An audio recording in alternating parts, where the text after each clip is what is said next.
Hey, do you all make keys? Well, we all honestly just want to blurt out, no, you dumbass. Making keys is pretty much essential to our jobs, whether it's following the paths of the ancient Smiths, to making mathematical calculations, or syncing technology with brass. I'm Tim Coleman, and along with the man who can change any light bulb without a ladder, Tyler J. Thomas, and the man who can also insert a USB cable on the first try, Jeff Moss. We are the Three Tumblers.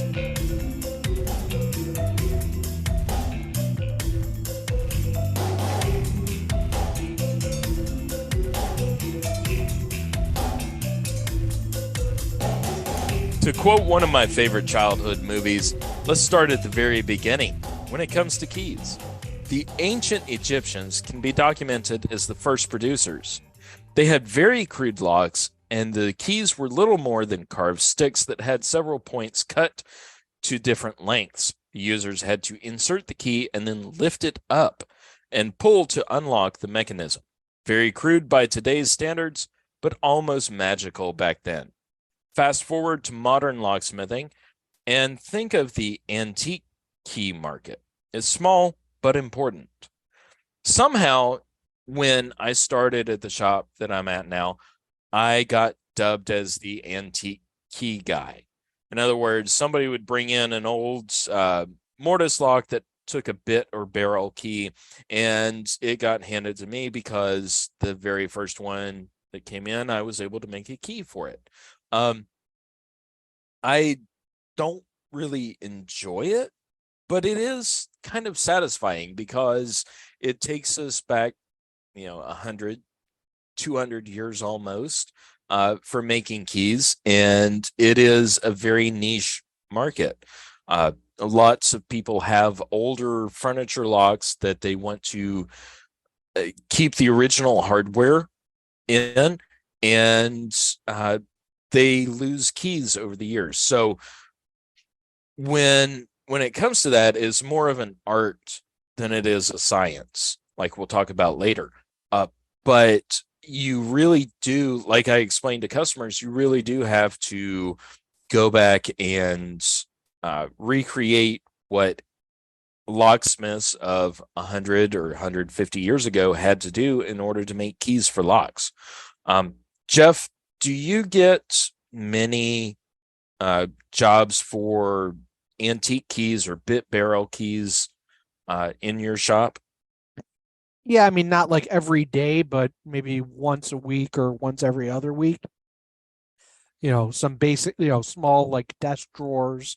Most of the mortise locks fit with like the standard 2B or the 7B key, so it's not really much to fabricate on those. But yeah, Tyler, have you ever had to recreate a key, make a key from scratch for a bit and barrel antique lock? A long time ago, but yeah, no, I'm not good at that. Rarely, if ever, do it. Sorry. No, not a problem, because I'm not nearly as good as the folks in my shop thought I was at it. A lot of times I have to ask my boss and say, hey, can you help me out with this? If the customer can bring the lock in to the shop, that's what I normally 99% of the time tell them to do. Is I say, hey, bring the lock in so I can see and I can have time to try to fit different blanks and see which one actually works with your locks, and then also see if they're key to like. Because a lot of times when you find old furniture cabinets, or old furniture pieces, those locks are keyed differently. I don't know if that's across the board, but that's just what I found, is that every single lock has a different key, and it's kind of a pain in the ass. But when they bring it in, I can evaluate it and say, okay, this is what it's going to cost you per lock to make a key for all of them.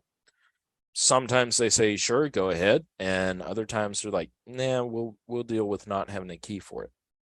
And I think it's is really kind of kind of cool how we've adapted things like barrel keys, which just to clarify for terminology, a barrel key is where the center of a rounded key shaft is hollowed out so that fits over a post inside the lock. A modern equivalent of that is like the Ace tubular keys, where you have an 1137 key blank. Tyler, do you do anything with tubular keys? Yeah, well, quite often, and we've got one of the original Freeman tubular originators that can do all kinds, offset, left, right, center, 8 if we wanted to. I'm really good with tubular, so I've done a lot of that. Love tubular, actually. Yeah, we have a what is it? The Silca Crown T10 machine, and I love that thing. And I wish that we had a smaller and much lighter tubular machine, because I would put it in my truck if we did have it, because that T10 machine weighs like 57 metric tons. And I hate cutting tubular keys because our Scotsman is old and beat to shit. And one of my coworkers kept saying that he was going to bring in, he had one at home, and that was like a year ago. So if I'm sure with the right machine, it's a lot easier, but I always have trouble with ours. All right, Jeff, I'll make a video of our T10 machine so you can see how it works, and then you can show that to your boss, and hopefully they'll buy one. I mean, they're expensive and they're heavy as shit, like I was saying, but they're really, really easy to use. And, a lot of times too, you can use like an HPC tubular pick on a lock, and then lock the actual, what are they called? The little metal flanges. Yeah. I don't, Yeah. I Yeah. don't know. The picks, I guess you could say. The tumblers. The tumblers, the tumbler picks. You can lock those down and then use the gauge and decode it. Well, yeah, that's how we do. We just look at the key or look at what we picked and then figure out the cuts. Well, the T10 machine lets you duplicate like directly, or you can originate, and it's all in the same machine. Yeah, same with the Scotsman. It's like a lathe that goes around the key. It's just got a single blade that goes around. You move the key from space to space, but there's like no tip gauge, so it's very hard to get it in the right position. Oh, gotcha. So yeah. But I'm curious to see the one that you guys have. Yeah, the T10 does have a tip gauge, so you basically just slide it in there, tighten it down, lock it down to that position, and then you can rotate it. I'll do a video. Yeah. And you haven't mentioned Salto all day today, so you must be sponsored by Silca T10. As far as I know, Salto does not have any tubular or antique bit barrel keyways. That's too bad. But they do have trim for the XS4 that can accept any mortise cylinder. So I don't know, is there a mortise cylinder that would take a tubular key? I have some old ones somewhere. Yeah, they used to be pretty popular, actually. Really? Yep. Okay, cool. Tubular was really the first first incarnation of high security, if you want to call it that. Gotcha. That could be picked with a ballpoint pen, according to some people. Everybody was using fountain pens back then. Yeah. Fountain pen, ballpoint. Yeah. Same thing. So yeah, I mean, it's really, really cool to me to look back in history and see what was, like 5,000-6,000 years ago, and kind of how we've evolved from them. Because I mean, even in the Middle Ages, there were versions of bit and barrel keys, and we still see them today as locksmiths. So making those keys is pretty cool when you can do it. Y'all have anything else that you want to add to antique keys and how to make them? Just charge accordingly. Yes, charge accordingly, for sure, because the blanks are not cheap. Your cost is going to be like $10 to $15 of length, and it's going to take you maybe an hour sometimes to make it. So yes, definitely charge accordingly. All right, while I'm waiting for someone to ask me to make a key to the Book of the Dead, Tyler is going to take us into the next era of making keys where numbers and actual math is involved.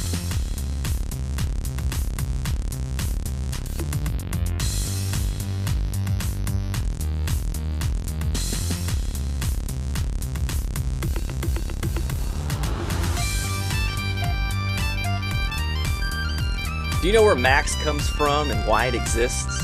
If you do, then great. If not, it has to do with the math and geometry. There is a finite amount of brass in a key blank, and as we all know, once you take off too much brass, it's very difficult to put it back on. So, why can't you have a 0 next to a 9 with a Schlage key? And why do best scores always have to equal 23? Well, like I said in the intro, it's all about math. I guess when any manufacturer starts off making a new keyway or a cylinder platform or line, they start with the math and determine what the end goals are. They trying to get the most available combinations for larger master key systems. Are you taking into account what's there before? A good example of that, I would say, is Yale's 25 thousandths, one of their most popular key bitting specifications. But it's neat in that it's one of the very few where a manufacturer allows you to change the included angle, basically the angle of the cutting wheel, to produce higher max. So it can start at 110 degrees and you get a max of 4, or you can shrink that angle down to 86 degrees and you get a max of 6. So you could technically do that with anybody. And I've seen people, I think we've talked about it previously, where somebody applies a quick set key bitting specification to a Schlage blank or vice versa. I can't remember what it was, but you can get pretty creative.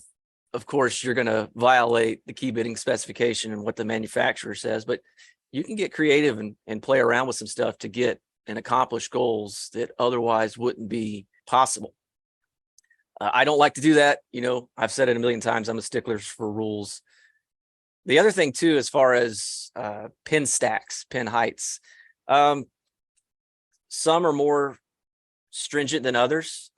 Going back to Yale, for example, they've got 8 possible pin depths on the 25 thousandths key bitting specification, but they've only got 3 different top pins. So you can have a range. Medico, for example, does have specific top pins for various plug totals, but it's not all the same. You won't all get the same sizes. It's a range. Best with A2, A3, A4 has a definite number. A2's examples, it's 23, so every pin stack has to equal 23. Corbin Russwin Sargent, for their interchangeable core formats, they don't have that stringent. Every stack's the same way. So it's all up to the manufacturer and what they deem necessary for their products and what they envision and design for. So that's kind of the 50,000 foot view of it. Tim, you got anything to add? Actually, I've got a question, Tyler. If it didn't affect your key bitting, could you have a stack in a best A2 core that equaled 22 and it still worked? Yeah, it'll work just fine, and people will do 24 as well. 2 ways or 2 reasons they do that. Number one, they don't have the right pins. Number two, they're trying to screw with somebody that might be decoding it, because the easiest way to decode a interchangeable core for best, no matter if it's A2, A3, A4, is just to measure the coded length of the top pin and then subtract it from a number. A2's example is 13. So if you just want to screw with somebody and don't want them touching your systems, I mean, you'll eventually figure out what it's going to be, but it's just going to take longer. That's pretty cool.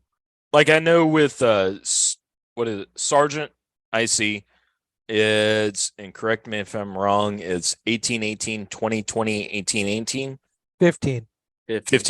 15 and 18. No, I think it's 15 20. 15 and 20. 15 and 20. Okay. And that's because of the design of the Sargent core with the control lug. And you know, I mean, that's pretty cool. Yeah, I don't know why they did that, but like I said, they figured something out, or maybe it escapes me. But when they're designing the system, uh, they had it figured all out. Now, I mean, they've redone it too, so I guess they didn't think it through enough. Now, Sargent, for the interchangeable cores, they have hollow drivers. They used to not have that because now I guess they had too many examples of crushed springs and core failure. So they give a little bit more room with those hollow drivers for those springs to fit into. That's So, interesting. Hefe, you have anything to add? Not specifically. We use the HPC 15,000 master keying cards a lot. It works pretty well, so you don't have to have a separate pin kit in the field, and it would make decoding it a little bit more difficult. But you're still using standard cutters. It's not like these other people that took a Sargent cutter and quickset depths and a Schlage card. Yeah. You know, And kind of going back, I just thought about this. ITLs and other machines that kind of cut everything with just one wheel, they're able to accomplish that if you ever watch one cutting, because the included angle or the degree of the wheel is very narrow. And so it can cut anything, even the smallest included angles. And to get to the larger ones, it just goes left or right a little bit more to widen that cutout. So that's how they're able to cut everything with just one wheel. That's how our LKP machines do. Yeah. Unfortunately, the LKP machines kind of took a shit on us recently on a big Sargent rekeying job. But yeah, I mean, it's interesting to see where that wheel starts out. Is it more left or right of center, and kind of the angle that it goes down.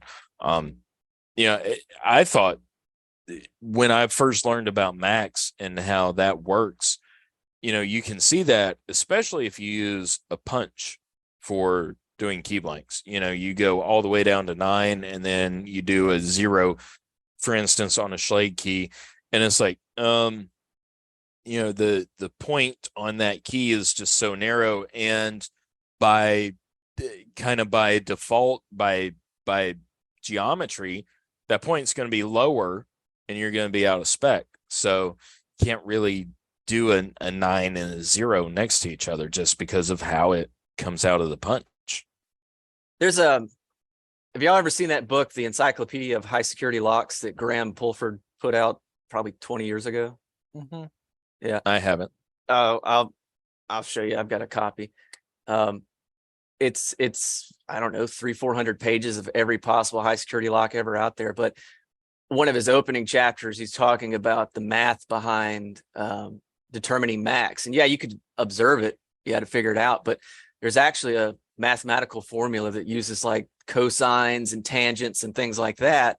And yeah, you can just input some basic data, included angles, stuff like that, and come out with what your max will be in a whole number. Actually, it's not a whole number. It's usually decimals to the thousandths of an inch, but you round up or down. That's pretty neat. I guess the last thing I'll say is that the best A2 is the best key bitting specification ever, because it's two-step and there are no max. I mean, technically your max is 9, so you can have a 0 and a 9 next to each other in the same system, so you don't lose anything when generating a master key system. It's quality. That's quality, baby. Up next, we are already living in the future. Computers and keys unite. Jeff is going to talk about something completely out of mine and Tim's wheelhouse when it comes to automotive keys.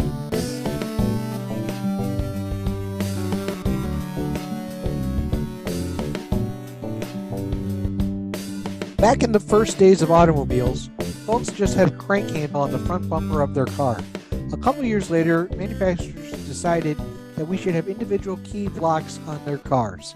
But in the 50s, Briggs & Stratton made the leap and said there should be no more than 2 keys per car. That standard has held true to this day. What Briggs & Stratton never imagined, though, was the advent of computers and digital keys.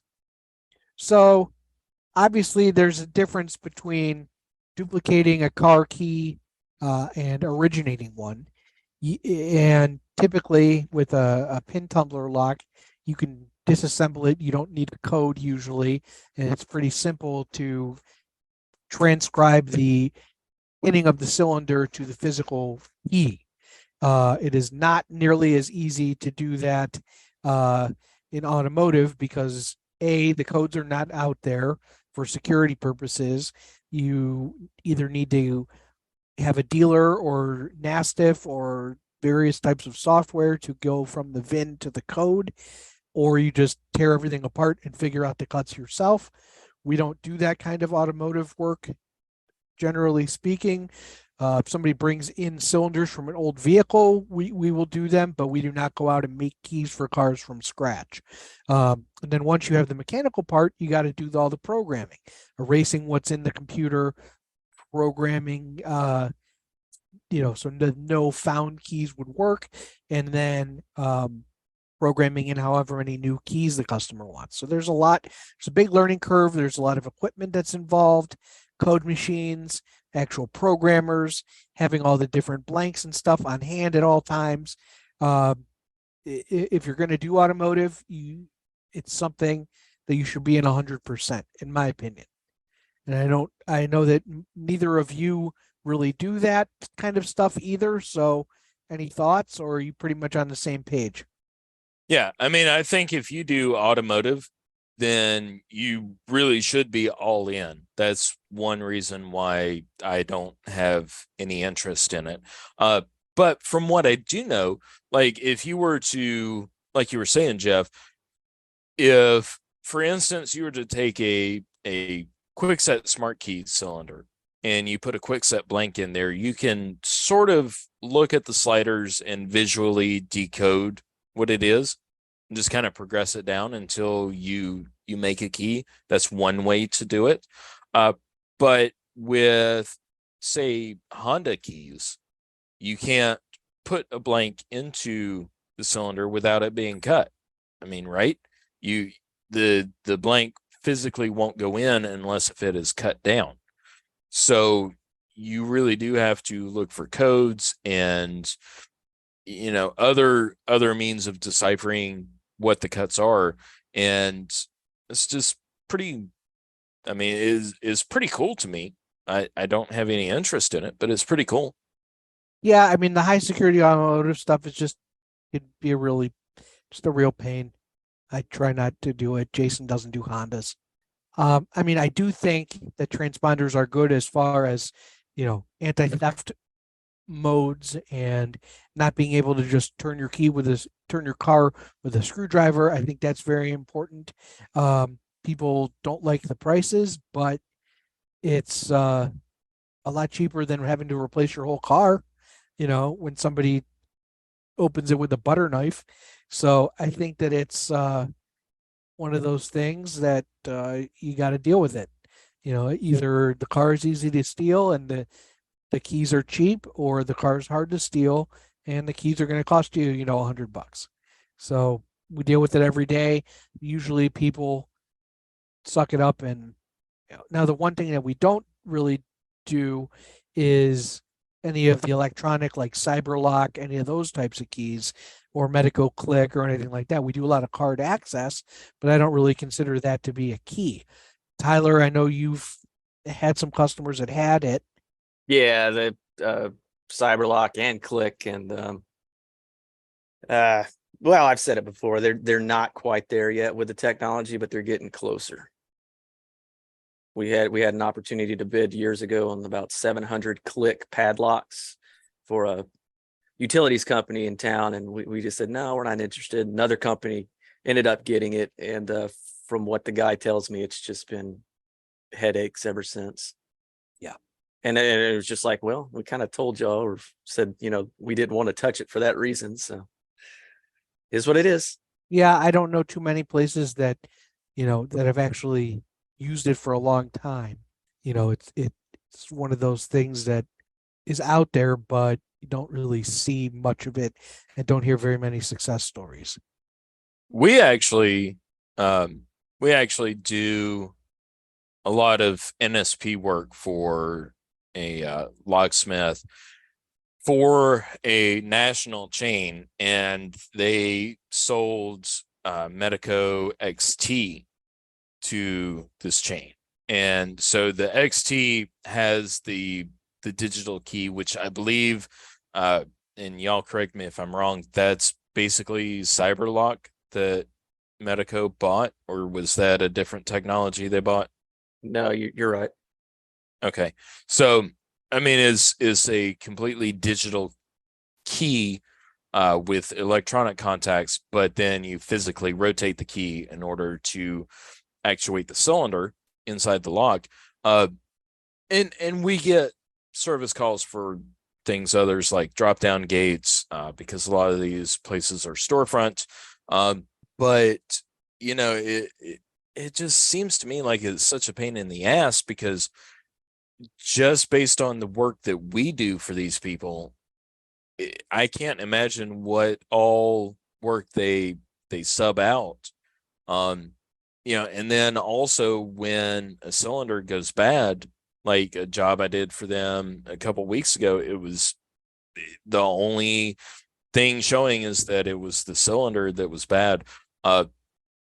You have to go through and process and mail out a new cylinder, mail it to the store, then get a local contractor to go and swap it out and all that stuff. Just kind of seems like Tyler said it's not there yet. But I will also add a funny automotive story. My boss's work van, it's an older Chevy, and the security system in it, the onboard computer security system, has been giving him a hard time lately. He's got an aftermarket remote start and alarm package, and I don't know if that was part of it or if it was the ignition cylinder or not. But anyway, he had our automotive tech basically tear it apart and make it work, because he couldn't start his van for a week and a half. And she took his ignition cylinder out, removed everything from it, and jammed it around, and they jerry-rigged it, and now there is no key required at all. You don't even have to put a blank into the ignition. You just grab the ears on the ignition switch and turn it. And I looked at Jason, I said, you better keep that beast locked up. That's crazy. Definitely not good. Yeah, not the greatest, but you know what? It works, and it's got an external alarm that goes off. So, it is what it is. Just needs a couple wires hooked up to it to electrify the handle or something when somebody touches it. I think that we've ground down and cut out a lot about making keys today. And if you've listened to us this far through, we should make it worth your while and give you a few spare parts.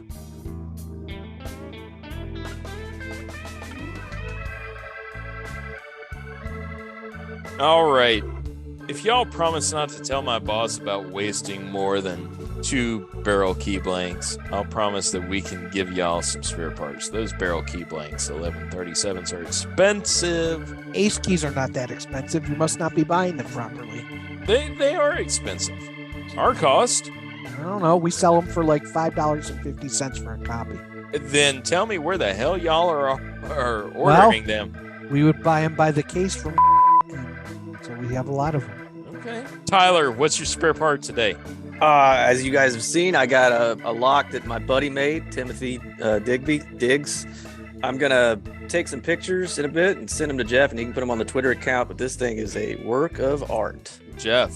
I got a haircut today, and Tim asked which one. That's definitely a spare part. All right. So my spare part is animal related as normal. Please, y'all who are on Twitter, go check out Cats with No Hope. It's an account on Twitter that I retweet posts from. She's a very sweet woman, Tammy, and she is rescuing kitties in Turkey and has rescued cats in Syria. Takes care of a lot of special needs cats. So give her a follow, a like, and a retweet. And if you got a couple extra bucks, send them her way. She's really good people. I really hope that the 4 listeners we have got something out of this. If you have any questions, comments, or hate mail for us, please write them on the back of a $20 bill and email it to the3tumblerspod@gmail.com or tag us on Twitter at @3tumblerspod. Our executive producer is Tyler J. Thomas. The technical producer is Jeff Moss, and I am the writer and editor, Tim Coleman. Our Elvis impersonator is Amal Shookup. Jeff's underwear designer is Lucy Lastic. And our chief legal counsel is Hugh Lewis Dewey of Dewey, Cheatham and Howe, otherwise known to the bums on East Moorhead and Charlotte as Huey Louie Dewey. Have a happy Easter. It's gonna rain. Thanks for listening. This has been a Three Tumblers production, Season 1. Copyright 2023. All rights reserved. Find this episode and others wherever you get your podcasts. Hey, Believe it real.